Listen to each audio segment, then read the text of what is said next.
ઓમ શાંતિ। પરમાત્મા શિવ બાબા આપણને મહાવાક્યોની અંદર સમજાવે છે કે તારે માનવમાંથી દેવ બનવાનું છે, માનવમાંથી દેવ માના પવિત્ર આત્મા બનવાનું છે। તો પવિત્ર સંસ્કારો ભગવાન કે છે ધારણ કરો।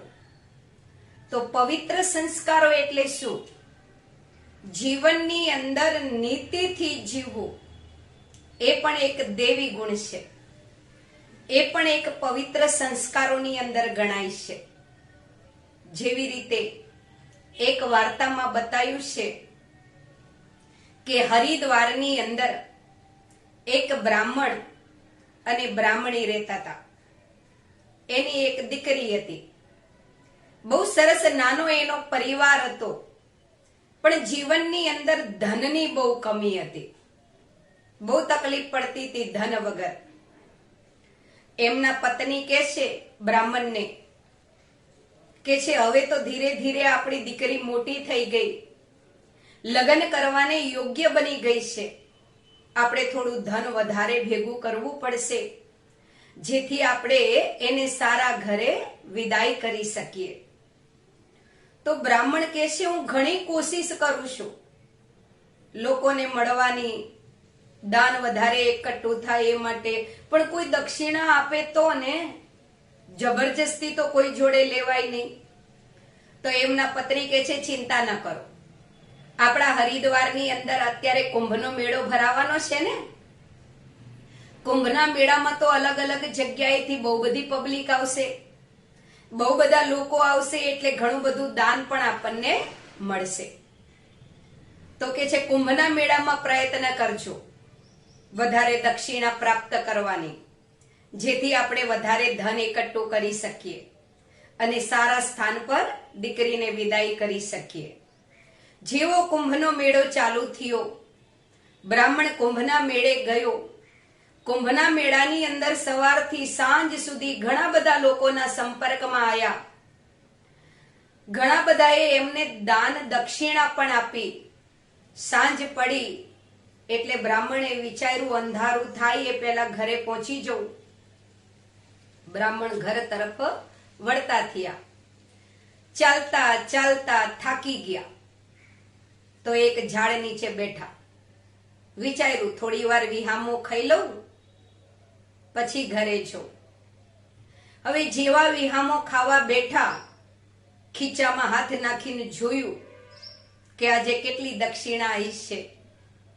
તો જેટલી બ્રાહ્મણની અને બ્રાહ્મણીની ઈચ્છા હતી ધન પ્રાપ્ત થાય, એટલું ધન દક્ષિણામાં નતું મળ્યું। તો બ્રાહ્મણ મનથી વિચારવા લાગ્યા કે વિચાર્યું તું કુંભનો મેળો છે તો ઘણી બધી દાન દક્ષિણા મળશે, પણ કેટલી લોકોએ દાન દક્ષિણા આપી નહીં। કઈ વાંધો નહીં, હજુ કુંભનો મેળો તો થોડા દિવસ છે ને, આજ નહીં તો કાલ મળશે કરીને મનને મનાઈ અને બ્રાહ્મણ ઉભા થઈને ચાલતા થયા। તો અચાનક એમનો હાથ ઓટલા ઉપર પડેલી નાની પોટકી ઉપર ગયો। પહેલા તો થોડું થોડું અંધારું હતું એટલે બ્રાહ્મણને ખબર ન પડી શું છે, પણ જ્યારે ધ્યાનથી બ્રાહ્મણે જોયું તો પોટકીની અંદર સોનામોરો હતી। આટલી બધી સોનામોરો જોઈને બ્રાહ્મણ ખુશ થઈ ગયો કે આ તો કેટલી બધી સોનામોરો છે। પણ ખુશીની સાથે સાથે બીજો વિચાર પણ આવ્યો કે કોની હશે આ સોનામોરો, જેની હશે એ બચારો કેટલી ગોતતો હશે। બ્રાહ્મણ સોનામોરોની પોટલી લઈ અને ઘરે આવ્યો। જેવો ઘરે આવ્યો એટલે એમના પત્નીએ પૂછ્યું કે આજે કુંભના મેળાનો પહેલો દિવસ હતો, કેટલી દક્ષિણા મળી આપણને આજે? તો એક ખીચામાંથી હાથ નાખી અને જેટલા પણ દક્ષિણામાં પૈસા આવ્યા હતા એ એમના પત્નીના હાથમાં આપી દીધા, અને થોડી વાર પછી બીજા ખીચામાંથી એક પોટલી કાઢી અને એમના પત્નીને આપી।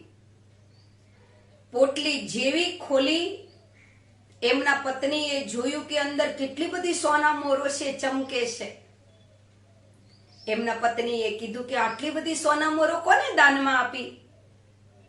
બ્રાહ્મણ કે છે દાનમાં નથી મળી. હું જ્યારે ઘરે આવતો હતો ત્યારે મને રસ્તામાં એક ઝાડ નીચેથી મળી.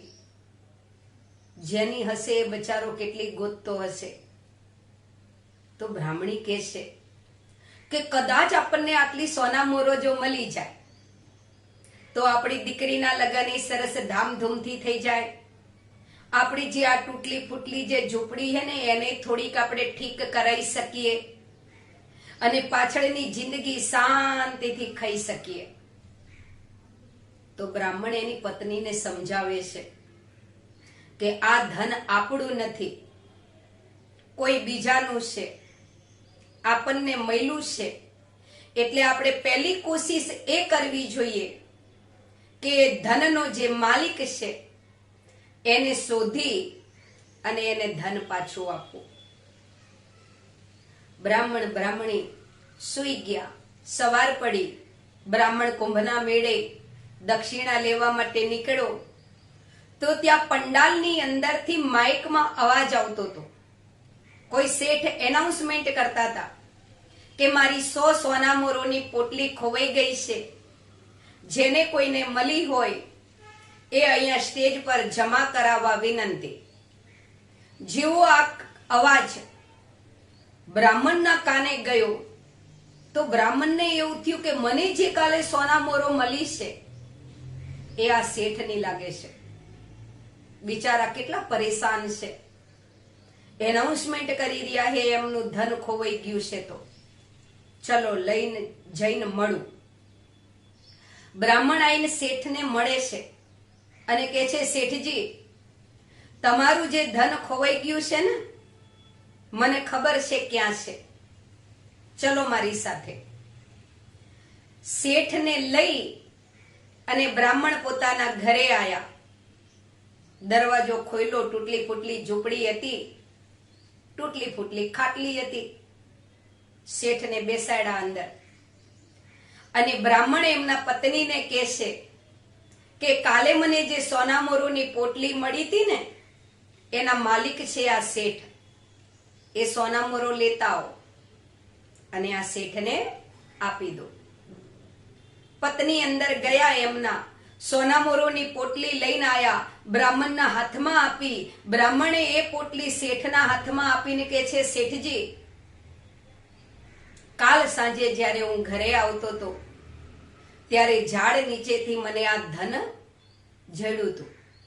ત્યાં પડી હતી પોટલી, એટલે લઈને હું મારા ઘરે આવ્યો. આજે જ્યારે મને ખબર પડી કે આ ધન તમારું છે તો આ તમને પાછું આપી રહ્યો છું. શેઠે ફટક દઈને બ્રાહ્મણના હાથમાંથી પોટલી લઈ લીધી, ખોલી, અંદર રહેલી સોના મોરો ગણવા માંડ્યા. પૂરેપૂરી 100 તો છે ને અંદર, એ કઈ ઓછી તો નથી ને. જોયું તો પૂરેપૂરી 100 સોના મોરો હતી. એમના પોટલી બંધ કરી અને શેઠે ખીચામાં મૂકી દીધી પોટલી અને બ્રાહ્મણને કહે છે કે તમારો ખૂબ ખૂબ ધન્યવાદ. તમને મારી આ સોના મોરો મળી તો તમે મને પાછી આપી. શેઠની સામે બ્રાહ્મણ 2 હાથ જોડીને ઉભા રહ્યા કે છે નહીં નહીં, મારી ફરજમાં આવે છે. તમારું ધન છે તો તમારા સુધી પહોંચાડવું એ મારી ફરજ છે. બ્રાહ્મણની સામે ધન્યવાદ માની અને શેઠ ઉભા થઈને ચાલતા થાય છે. જેવા શેઠ ઉભા થઈને ચાલતા થયા એટલે બ્રાહ્મણ અને બ્રાહ્મણીના મનમાં વિચાર આવ્યો કે શેઠને જોતા લાગે છે કે શેઠ બહુ ધન સંપત્તિ વાળા છે. એમની 100 સોના મોરો ખોવાઈ ગઈ હતી, આપણે એમને પાછી આપી તોય ખુશ થઈને એમને 2-4 સોના મોરોએ આપણને ના આપી. જો 2-4 સોના મોરોએ આપણને આપી હોત તો આપણી થોડી સ્થિતિ થોડી વધારે સારી થાત. આવું બ્રાહ્મણે મનમાં વિચારતા હતા, બ્રાહ્મણના પત્નીએ વિચારતા હતા. પણ શેઠે એકેય સોના મોર ના આપી અને વયા ગયા. બ્રાહ્મણ અને બ્રાહ્મણી ઝૂંપડીનો દરવાજો બંધ કરીને બેઠા તો બ્રાહ્મણીએ તરત બ્રાહ્મણને કીધું કે આ શેઠ ક્યાં ગરીબ હતા, ન આપી હોત સોના મોરો પાછી તો આપણી દીકરીનું જીવન એ સારું બની જાત અને આપણું જીવન એ સારું બનત. શું જરૂર હતી તમારે સોના મોરો પાછી આપી દેવાની? એને સેજે દયા આવી આપણી ગરીબી ઉપર? 2-4 સોના મોરો આપીને ગયા? તો બ્રાહ્મણ કહેશે કે એમને આપણી ગરીબાઈ ઉપર દયા આવી ના આવી એમની મરજી, પણ આપણો ધર્મ છે કે આપણને જે ધન મળ્યું એનો માલિક જ્યારે મળે તો એ ધન એને સુરક્ષિત પાછું આપવું, એ આપણા ધર્મમાં આવે અને આપણે આપણા ધર્મ વિરુદ્ધ કાર્ય ન કરી શકીએ. એટલી વારમાં બ્રાહ્મણ બ્રાહ્મણીનો હજુ વાર્તાલાપ ચાલતો જ તો અને શેઠજી આયા. દરવાજો ખખડાયો. બ્રાહ્મણે દરવાજો ખોલ્યો તો આંગણે શેઠ ઉભેલા. બ્રાહ્મણે 2 હાથ જોડીને કીધું, શેઠજી કાંઈ ભૂલી ગયા તા? ફરી પાછા આયા? શેઠજી કે હા. બ્રાહ્મણે પ્યારથી અંદર આવકાર આપ્યો, ખાટલામાં બેસાડ્યા અને 2 હાથ જોડીને બ્રાહ્મણ કે છે, બોલો બોલો શેઠજી, તમારું પાછું આવવાનું કારણ શું હતું? તો શેઠે કીધું કે થોડો સમય પહેલા મારા માતાજીનું મૃત્યુ થયું હતું અને ત્યારબાદ આ કુંભનો મેળો ભરાણો, એટલે મારા પિતાજીએ મને 100 સોના મોરો આપી હતી અને કીધું તું કે બેટા કુંભના મેળે જા, ત્યાં બ્રાહ્મણો ઘણા બધા હશે દક્ષિણા માંગવા વાળા, પણ તારે ધ્યાન આપવાનું કે એ બધા બ્રાહ્મણોની અંદર જે ગરીબમાં ગરીબ, દરિદ્ર તે દરિદ્ર બ્રાહ્મણ હોય એને તારે આ 100 સોના મોરો આપવાની, જે બહુ જરૂરિયાતમંદ હોય. કારણ કે તું જે બહુ જરૂરિયાતમંદ હશે એને જ્યારે આ 100 સોના મોરો આપીશ ત્યારે એ દિલથી દુઆ આપશે તો તારી માં જ્યાં હશે ત્યાં એની આત્માને શાંતિ અને સુખ મળશે. એટલે હું આ 100 સોના મોરો અહીંયા હરિદ્વારની અંદર કોઈ પણ બ્રાહ્મણને દાન કરવા આવ્યો હતો. ઘણા બધા બ્રાહ્મણોના સંપર્કમાં હું આવ્યો, પણ મને મનથી વિચાર આવ્યો કે તમારા જેટલું ગરીબ તો મને કોઈ લાગતું નથી. તમારી ઝૂંપડી કેવી તૂટલી ફૂટલી છે, તમારી દીકરી એ દેખો યુવાન થઈ ગઈ છે, પ્રસંગ આંગણે આવ્યો છે, તમારી જોડે તો પૂરતું ખાવા ધને નથી.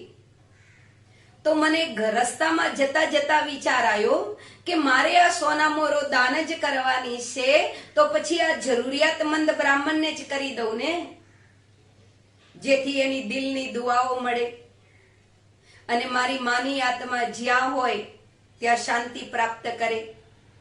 એટલે હું પાછો વળી અને આ 100 સોના મોરો તમને દાન કરવા માટે આવ્યો છું અને મારી નમ્ર વિનંતી છે કે તમે આ દાનને સ્વીકાર કરો. કરીને શેઠી એ સોના મોરોની પોટલી બ્રાહ્મણના હાથમાં આપી અને 2 હાથ જોડી અને શેઠજી ત્યાંથી નીકળી ગયા. 100 સોના મોરોની પોટલી હાથમાં જોઈ અને બ્રાહ્મણને બ્રાહ્મણી ખુશ થઈ ગયા.